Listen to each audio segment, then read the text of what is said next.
Təkər yanır istidən, gecə də yanır istidən, səhər yanır istidən. Hava nətər yanır istidən, şəhər yanır istidən. Yay gəlibdi, yay gəlib, şəhər yanır istidən.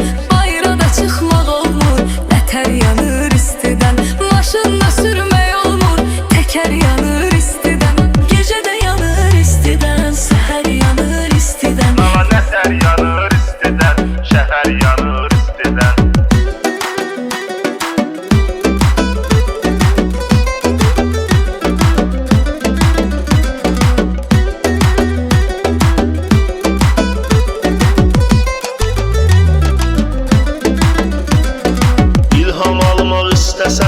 Əsən külək səsindən, axan bulaqlarda var dağların sinəsindən.